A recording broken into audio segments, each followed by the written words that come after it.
Let's go back in time to the early 1800s, a period where not so Great Britain had just been kicked out of the United States by colonials and their nemesis, France. With such a major defeat looming over their name, they would obviously want to redeem themselves in any sort of way they can. Which they just casually decided to be the spearhead of arguably one of the greatest technological advancements in history. It was so good of an achievement that they almost forgot that they lost to a militia. Almost. My question is this achievement something you would want your country to have under its belt? I mean, think about it. With so much greatness to come out of this time period, was it really free?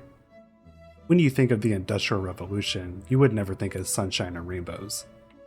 There's no denying that this brought upon this world great things, but to live in this era, that would be anything but greatness.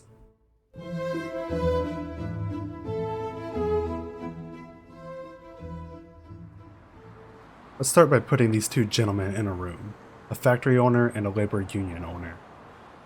As much hatred in history as France and Britain. Now, if I were to dare pose the question, Mr. Phillips, what is your stance on the current state of affairs in Britain? In my opinion, the invention of this modern-day physiomechanical science has been a blessing for Great Britain's people. The factory gives the lower class an opportunity to sustain a well-paying job in a healthy environment while also reducing the stress on human labor. Yeesh, that sure is a positive outlook on human suffering. What about you, Mr. Ball? What's your opinion on the Industrial Revolution of Britain? Something must be done. Not only are they overworking us, but they are overworking our people and children. People are losing their appendages left and right from being overworked and exhausted.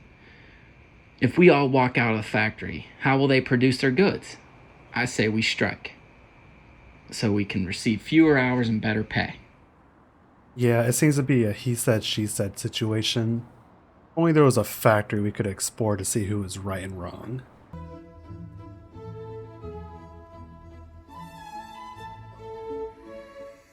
Man, sure is hot and stuffy in here. More sounds of machinery than chatter among each other for certain.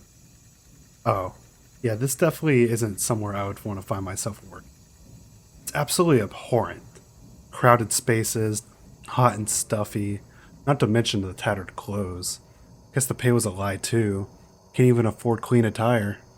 Some of these people look like a zombie too. I can only imagine the sheer amount of hours they put in. You there, would you please take a second to express your thoughts on industrialization? Industrialization has been a curse for the working class people here in Great Britain. We are forced to congregate in a small overheated factory where we are barred from receiving any sunlight all day and forced to remain in the same position for hours on end. As you can see, to no one's surprise, Mr. Phillips is a liar. Do not enter. Well, as someone who respects Mr. Phillips so deeply, I'm going to completely disregard this warning and... Yep, that's child labor.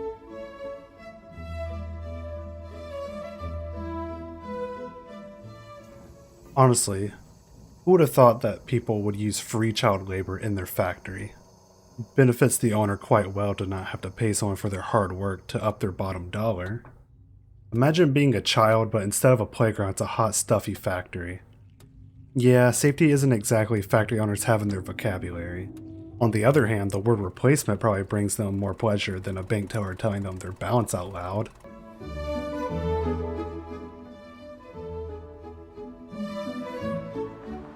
Life outside of work wouldn't be better, unfortunately.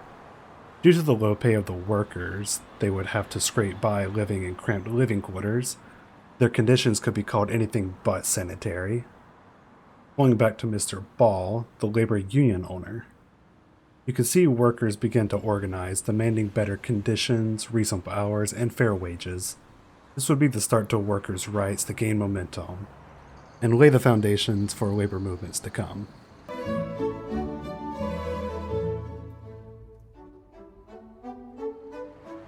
Yeah, it sure is a lot of negatives to take in such a short span of time, but I suppose we can discuss the results.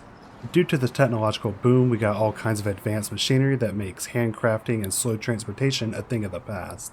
Despite the terrible conditions of workers, consumers were given lower prices for goods and more buying power.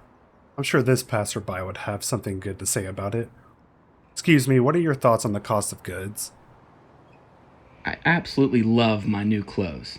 With the invention of the spinning wheel, now I can get my cotton clothes cheaper and quicker than ever. As industry flourished, so did living standards. The fruits of mass production ripened into more affordable goods. Everyday items, once considered luxuries, became accessible to the common person. The homes of the working class saw an improvement in comfort and convenience. The advent of the steam locomotive marked a turning point in transportation. Railways crisscrossed the nation, shrinking distances and connecting markets. The movement of goods became faster and more efficient, hurdling an era of globalization.